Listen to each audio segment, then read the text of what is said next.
உலக தமிழர்களை ஒரே இடத்தில் சந்திக்க வேண்டுமா?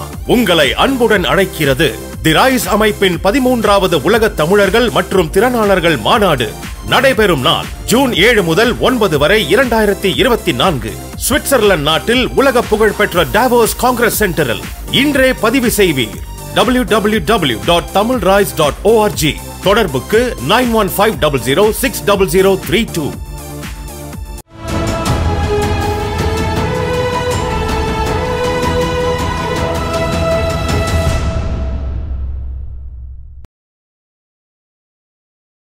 தமிழ் நண்பர்களுக்கு அன்படக்கும் நம்மோட மூத்த பத்திரிகையாளர் திரு மணி இணைந்திருக்கிறார். வாருங்கள் அவரோட பேசலாம். சார் வணக்கம். சார், நாடாளுமன்ற தேர்தல் பிரச்சாரம் வட மாநிலங்கள்லாம் சூடு பிடிச்சிருக்கு. ராகுல் காந்தி கொஞ்ச நாளைக்கு முன்னாடி ஒரு ஸ்டேட்மெண்ட் ஒன்று பேசியிருந்தார். இதுக்கு முன்னாடி இருந்த அரசர்கள்லாம் மக்களுடைய அந்த சொத்துக்களை எல்லாம் பிடுங்கி வச்சுருந்தாங்க, காங்கிரஸ் கட்சி தான் அதை மீட்டு கொடுத்தது அப்படின்னு சொல்லியிருந்தாங்க. பிரதமர் மோடி அவர்கள் ஒரு இடத்துல போய் பேசுகிறாரு. ராகுல் காந்தி ஏன் இந்து அரசர்களை பற்றி மட்டுமே பேசுகிறாரு, இஸ்லாமிய மன்னர்கள் செஞ்ச அட்டூழியத்தெல்லாம் அவர் பேசணுமே அப்படின்னாரு. எப்படி பார்க்குறீங்க? இல்லை, அது ராகுல் காந்தி எது பேசினாலும் விஷமத்தனமாக திசை திருப்புறாரு, திருச்சி பேசுகிறாரு மோடி. தான் வகிக்கக்கூடிய பதவிக்கு கிஞ்சித்தும் தான் தகுதி இல்லாதவர் என்பதை மீண்டும் மீண்டும் மீண்டும் நிரூபித்து கொண்டிருக்கிறார் மோடி. அவர் எல்லாரையும் தான் சொன்னார், இந்து ராஜா முஸ்லீம் ராஜான்னு சொல்ல. எது பேசினாலும் இந்து முஸ்லீம்னு பிரித்து பிரித்து பிரித்து பிரித்து பிரித்து பேசக்கூடிய இந்த புத்தி ஒரு வியாதியாகவே பாஜகவுக்கு பரவிவிட்டது. தோல்வி பயம் பிடரையை பிடித்து உலுக்குவதால் மோடி தொடர்ந்து இந்து முஸ்லீம் கலவரத்தை உண்டாக்க துடித்து கொண்டிருக்கிறார். கடந்த 10 நாட்களாக மோடியின் பேச்சுக்களை பார்த்தீங்கன்னா, எப்பாடுபட்டால் இந்தியாவில் இந்து முஸ்லீம் கலவரத்தை உண்டாக்கிவிட வேண்டும், அதில் வரக்கூடிய இரத்த கலரியில் தான் மீண்டும் பிரதமராகிவிட வேண்டும் என்று அவர் முயற்சிக்கிறார் என்பது தெளிவாக தெரியுது. ராகுல் காந்தியோட ஸ்பீச் ரொம்ப தெளிவாக இருக்குது. ரீடிஸ்ட்ரிபியூஷன் ஆஃப் வெல்த், மக்கள்கிட்ட ராஜாக்கள் அந்த காலத்தில் பிடிங்க வச்சுருந்தானுங்க, அதை தான் ஜனநாயகம் மலர்ந்த பிறகு நம்ம அரசாங்கம் எடுத்தது. இளவரசர்கள், ராஜாக்கள், நம்முடைய ராணிகள், அவங்கள பற்றிலாம் நம்ம பெருமைப்படணுன்றார் மோடி. ஏன் பெருமைப்படணும்? மக்களை கொன்று குவித்த, மக்களை சுரண்டி தின்ன ராஜாக்களையும் ராணிகளையும் பற்றி நம்ம எதுக்கு பெருமைப்படணும்? அதனால தான் ஜனநாயகம் மலருது. ஜனநாயகன்றது என்னது? உயர்ந்த வடிவம். மக்களாட்சி என்பது உயர்ந்த வடிவம். ஒரு காலத்தில் காட்டு மிரண்டியாக இருந்த மனிதன் நிலப்பரப்புத்துவத்தை உருவாக்குறான். நிலப்பரப்புத்துவத்துக்கு பிறகு மன்னர்கள் வராங்க. மன்னர்களிடமிருந்து ஜனநாயகம் வருது. மறுபடியும் மன்னராட்சிக்கே போக வேண்டும் என்று மோடி விரும்புகிறார். எழுதி வைத்துக் கொள்ளுங்கள், தன்னை மன்னராக அவர் கருதி கொள்கிறார். மீண்டும் 3வது முறையாக பாஜக வெற்றி பெற்றால் இந்தியாவில் மன்னராட்சி வந்தால் ஆச்சரியப்படாதீர்கள். நேபாளத்தில் மீண்டும் மன்னராட்சியை ஏற்படுத்தி விட முடியுமா, ஆராய்ச்சி செய்யுங்கள் என்று யோகி ஆதித்யநாத் ஜவஹர்லால் நேரு பல்கலைக்கழகத்தில் நேபாள விவகாரங்களில் மிகுந்த எக்ஸ்பர்ட்டாக இருந்த ப்ரொஃபஸர் SD முனி அவர்களுக்கு தொடர்ந்து கடிதங்களை அனுப்பியிருக்கிறார். இதை அவரே ஒரு புத்தகத்தில் குறிப்பிடுகிறார். நேபாளத்தில் போராட்டங்கள் நடக்குது, மீண்டும் மன்னராட்சிக்கு போகணுன்னு. 2015 மோடி பிரதமராகி ஓராண்டு கழித்து நேபாளத்தில் அரசியலமைப்பு சாசனம் உருவாக்கப்பட்ட போது, செக்யூலர் கான்ஸ்டியூஷன் உருவான போது அதை சகிக்க முடியாமல் 6 மாத காலத்திற்கு மேலாக நேபாளத்துக்கு பொருளாதார தடை விதித்தவர் நரேந்திர மோடி. ஏன்னா இவர் விரும்பின கான்ஸ்டியூஷன் அங்கே அமையல, RSS விரும்பின கான்ஸ்டியூஷன் அமையல. மன்னர்களுக்கு முட்டு கொடுப்பது, ராஜாக்களுக்கு முட்டு கொடுப்பது, ராணிகளுக்கு சொம்பு தூக்குவது என்பது பிஜேபிக்கு இன்றைக்கு 24 மணி நேர தொழிலாக மாறிவிட்டது. இது ராகுல் காந்தியை இழிவுபடுத்துவதற்காக மட்டும் அவர்கள் செய்யவில்லை. அதற்குள்ளே இருக்கக்கூடிய ஆழமான அரசியல் பொருள் என்னன்னா, ஜனநாயகத்தின் மீது, அரசியலமைப்பு சாசனத்தின் மீது, பல கட்சி ஜனநாயகத்தின் மீது பிஜேபிக்கு என்றைக்குமே நம்பிக்கை இருந்தது கிடையாது. என்றைக்குமே அவங்களுக்கு நம்பிக்கை இருந்தது கிடையாது. அதனுடைய வெளிப்பாடு தான் அவர்கள் இன்றைக்கி ராகுல் காந்தி எது பேசினாலும் குறை சொல்கிறாங்க. இது ராகுல் காந்தியை மட்டும் அவங்க குறை சொல்லலை, ராஜாக்களையும் ராணிகளையும் பற்றி நம்ம பெருமைப்படணும்னு பேசுகிறார். எதற்காக பெருமைப்பட வேணும்? ராஜாக்களும் ராணிகளும் பெருமைப்பட வேண்டியவர்களா? அற்ப புத்தி கொண்டவர்கள் இந்த ராஜாக்களும் ராணிகளும். வரலாற்றில் அரிதாக உயர்ந்த மன்னர்கள் இருந்திருக்கிறாங்க. அக்பர் மாதிரி, சிவாஜி மாதிரி, அசோகன் மாதிரி. இந்த மாதிரி 3-4 பேரை தவிர்த்துட்டு பார்த்தீங்கன்னா எந்த ராஜாவும் பெருமைப்படக்கூடியவன் கிடையாது, காரி துப்பப்பட வேண்டியவன். இந்த ராஜாக்களை புகழ்ந்து பேசுறது, சேர சோழ பாண்டியர்களை பற்றி பெரியார் என்ன சொன்னாரும் தெரியல உங்களுக்கு. அதனால் பழம்பெருமை பேசுறது, இந்த ராஜாக்களை பற்றி பெருமை பேசுறது, ராணியை பற்றி பெருமை பேசுறதெல்லாம் அயோக்கியத்தனமான அரசியல், சர்வாதிகார அரசியல், ஜனநாயகத்துக்கு பாடை கட்டக்கூடிய அரசியல். இவர்கள் 3வது முறையாக ஆட்சிக்கு வந்தால் இந்தியாவை மன்னராட்சியை நோக்கி நகர்த்துவார்கள், எழுதி வைத்துக் கொள்ளுங்கள்.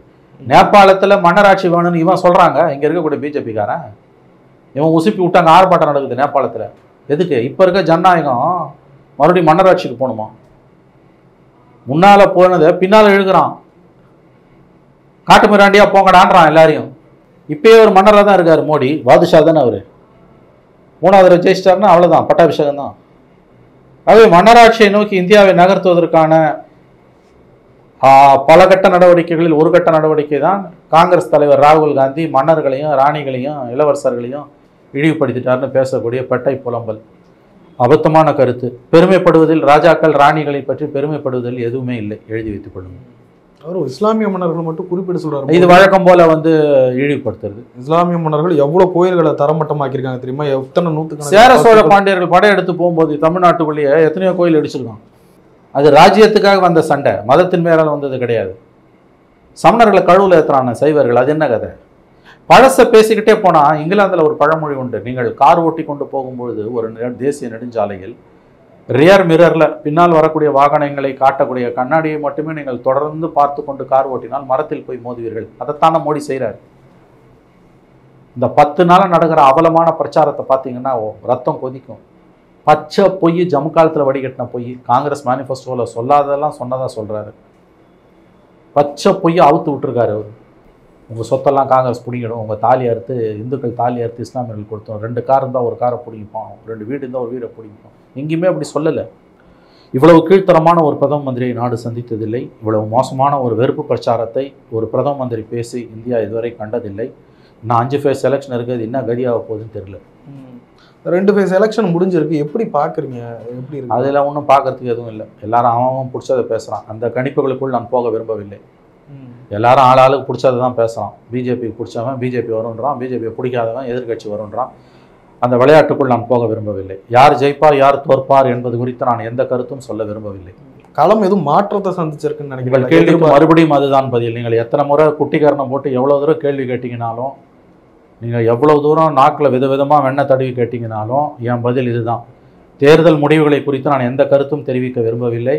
2 கட்ட தேர்தல் முடிவுகள் எதை உணர்த்துகின்றன என்ற கேள்வி குறித்தும் நான் எதுவும் பதில் கூற விரும்பவில்லை. ஜூன் 4ஆம் தேதி வரைக்கும் நாம் பொறுத்திருக்க வேண்டும். பொதுவான விஷயங்களை பிரதமரின் பேச்சுக்கள் குறித்து தான் நாம் பேச முடியுமே அல்லாமல் அது என்ன மாற்றத்தை ஏற்படுத்தும் என்பது குறித்து எதுவும் பேச முடியாது. ப. சிதம்பரம் அவர்கள் ரீசெண்டாக ஒரு ஸ்டேட்மெண்ட் சொன்னார். இதுக்கு முன்னாடி மோடி அவர்கள் இது மோடி சர்க்கார் அப்படின்னாரு, அப்புறம் பிஜேபி சர்க்கார் அப்படின்னாரு, இப்போ என்டிஏ சர்க்கார் அப்படின்றாரு. அவருடைய பேச்சிலிருந்து உங்களுக்கு என்ன புரியுதுன்றது? கரெக்ட்.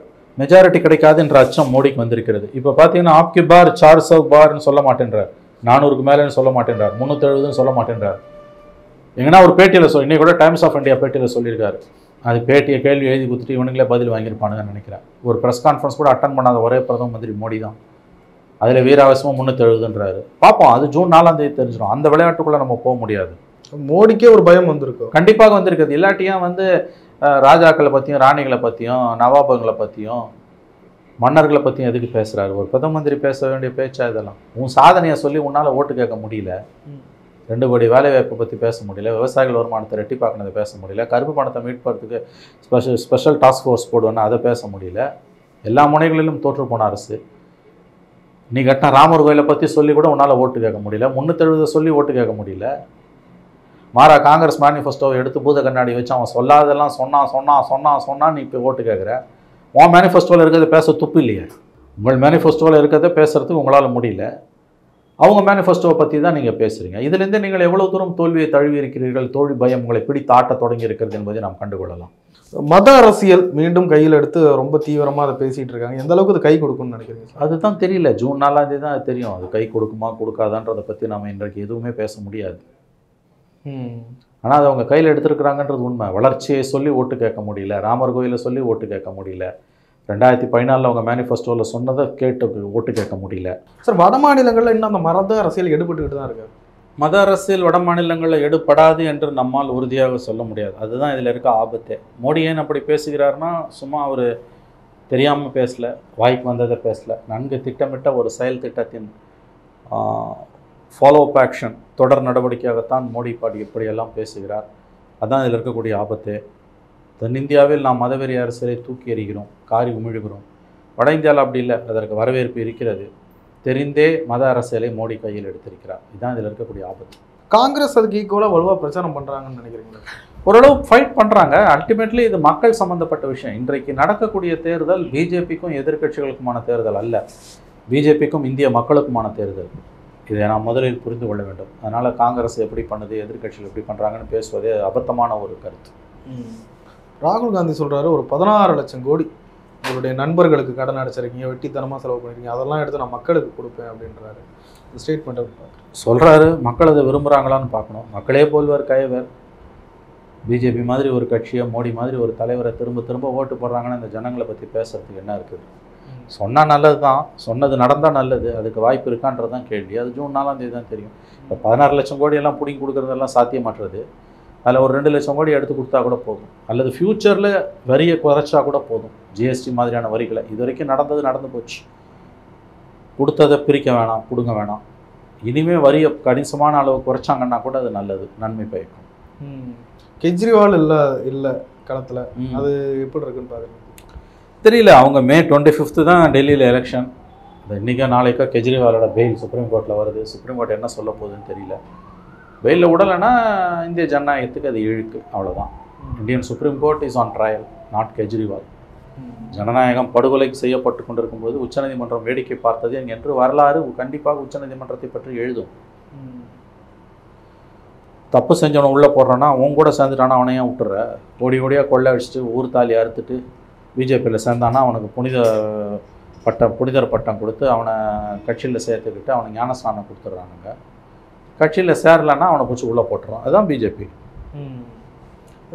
தேஜஸ்வி யாதவ் அவர்கள் சொன்ன ஒரு ஸ்டேட்மெண்ட், மோடி எதிர்ப்பாளர்கள்லாம் நாங்கள் கரெக்டாக ஓட்டு போட்டுறோம், 80% இந்துக்கள் கொஞ்சம் எல்லாருமே ஓட்டு போடுங்க அப்படின்ற. தேஜஸ்வி யாதவா?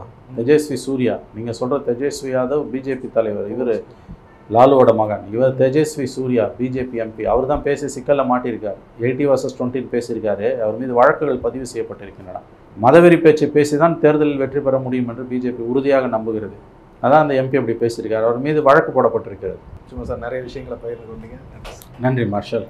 உலக தமிழர்களை அழகின் உச்சமான சுவிட்சர்லாந்தில் சந்திக்க ஓர் அரிய வாய்ப்பு. தி ரைஸ் அமைப்பின் 13வது உலக தமிழர்கள் மற்றும் திறனாளர்கள் மாநாடு நடைபெறும் நாள் ஜூன் 7ஆம் தேதி முதல் 9 வரை 2024 சுவிட்சர்லாந்து நாட்டில் உலக புகழ் பெற்ற டாவோஸ் காங்கிரஸ் சென்டரில். முன்பதிவிற்கு www.tamilrise.org.